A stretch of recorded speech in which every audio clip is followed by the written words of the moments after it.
Hey everyone! This time on Tim Talks Audio, we're going to talk about the different sounds and the different types of reverb. When you've been working on your mix, you may think, you know what, this sound is really good, but it seems too lackluster, it seems too lifeless. Maybe you think to yourself, if I throw a little reverb on, I can make it sound more natural and put it into a room or environment to make it sound the way we would hear it normally in everyday life and not recorded where it's very isolated. Reverb is a great tool to use and, when used well, can add a lot of life and naturalness to a sound. In our examples today, we're going to go a bit overboard just to really push how different types of reverb sound. But when you do your mix, you can change that balance so that you have a nice subtle effect that blends well into your mix. Let's dive into the DAW and take a look. So here we are inside of our session, and we're going to be using two different sound samples for today. This blue one here is a snare drum, and this pink one here is a isolated vocal line. It's just a little snippet, but it's really going to show you how a female vocal can sound with different reverbs. Same thing with the snare drum. These aren't the only things that you can use reverb on. You can use reverb on anything. These are just really good examples to give you a quick impulse, snare drum, into a reverb, and then something more long and sustained like a vocal, and how they both interact with these same reverbs without changing any settings, just the types. Let's start off. We're going to use our snare drum, and you'll notice I have a nice long loop going on, but I have all of my reverb returns muted. What I did for these is I just created a new bus, and I right-clicked, add bus, and then put on a reverb. Then, on both of these tracks, I created a send to all of my reverbs, and I just used the default settings. I didn't change anything. I just added the send and went on my way. I'm going to go ahead and get rid of this bus because I already have all of my different buses. The reverbs we'll be using today will be Verb Suite from Slate Digital. I'm using this because it has a lot of different types of reverbs built into the one plugin. And then as we're talking about the different ones, I'll show you some of the settings. Really, I just pulled up the basics and didn't mess with anything. Just wanted to show you what the different reverbs sound like. Okay, let's get to it. Here's our snare drum. Here it is dry. That's a dry snare drum. There's a little bit of room in it, but it's just the direct snare drum. Okay, well, let's start off with a plate reverb. Here's the settings for the plate reverb that I have on. For the Slate Digital, it's the 224 plates and the vocal plate. The decay time is going to be 1.46. Let's unmute the plate reverb and hear what the snare sounds like with this.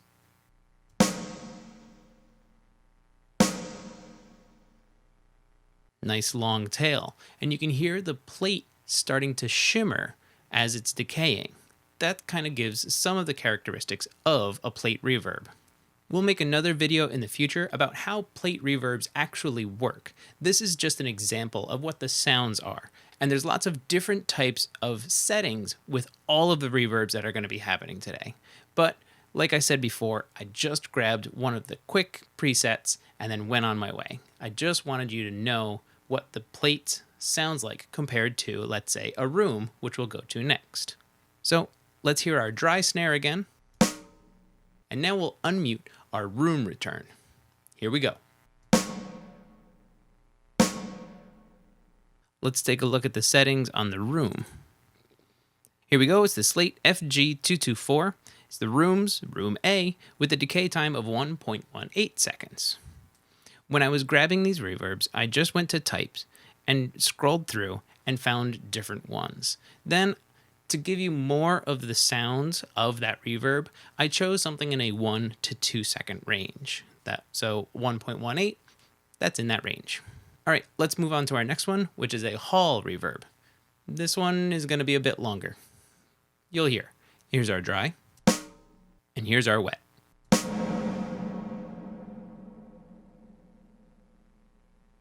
Hall reverbs will naturally have a much longer tail. This one has a decay of 4.8 seconds. But let's see if we can bring that down into the 1 to 2 range. So here's a much shorter hall. So this sounds much different than our room did. Okay, here's the next one. It's a chamber reverb. Dry first, and now chamber. And here's our settings for our chamber. It's a 1.5 second decay coming off of the FG BM7. This is modeled after the Bricasti reverb. It's a rack unit. It sounds really good. Very expensive though. Now we're going to move from chamber onto something a little interesting. This is called a non-linear reverb. This is great for drums, and you'll kind of hear why. Here's the dry snare one more time. And here's the non-linear. Let's take a look at these settings. There's a non-linear reverb, the FG16X, and it's long, but it's only at 409 milliseconds. Let's try and lengthen that out a bit.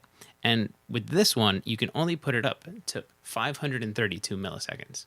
Let's take a listen to that. Certainly interesting.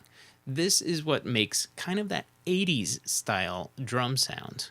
Now, it's not a gated reverb, it's a non-linear, but you can hear it short and not really like any of the other reverbs before, but you've heard this sound before.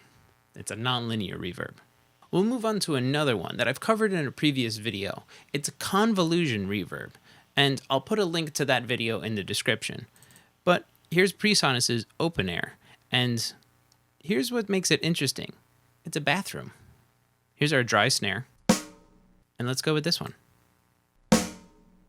Like I just said, this is a convolution reverb. So it's using an impulse from an actual room and then loaded into this kind of reverb. They use a very similar method in creating like rooms and halls and those style reverbs. But a convolution reverb is just a little bit different from those other ones. Those other ones can be created with using algorithms and computer processing power, where a convolution reverb and an impulse of a specific room will give you the sound of that room. Another cool thing you can do with a convolution reverb is not put a room into it, and then it creates this weird swirly effect that can have a very interesting kind of sound. Check out that other video that I have in the description. So you heard how all these different reverbs sounded with a different snare hit going through all of them. Now we're going to do vocals. And I'm going to make this a bit faster because we've kind of heard the reverbs, but the different audio being fed into the reverb can have some different effects. That's why we have this longer file as well. Let's take a listen to our dry vocal first. We're only young ones, don't throw it away. Do what you want to, like it's your last day. That's our dry vocal. There's also no processing going on. There may have been some on the way in, but I didn't record this, so I don't know. Okay, here's our plate. We're only young ones, don't throw it away. Do what you want to, like it's your last day. Here's our room. We're only young ones, don't throw it away. Do what you want to, like it's your last day. Here's our hall with a shorter time. We're only young ones, don't throw it away. Do what you want to, like it's your last day. Here's our chamber reverb. We're only young ones, don't throw it away. Do what you want to, like it's your last day. Our non-linear. We're only young ones, don't throw it away. Do what you want to, like it's your last day. And our convolution reverb that still has the bathroom setting. We're only young ones, don't throw it away. Do what you want to, like it's your last day. So you can hear there's a lot of differences between all these different reverbs, and using just the quick instant preset that pulls up when I was clicking through, you can get a lot of different results. And there's limitless more because there's a lot more presets that are out there, and I just didn't go through them. I grabbed the first thing so we can talk about the different sounds of these different reverbs. And you're not limited to just one. If we want, we can take the plate and the room reverb and blend these two together. Let's do that real quick with this vocal. I'm going to start with the plate a little down and then bring the vocal in. We're only young ones, don't throw it away. Do what you want to, like it's your last day. Here's another crazy thing you could do is you could route one reverb into the other. Maybe we want to take our plate and put it into the room. We're only young ones, don't throw it away. Do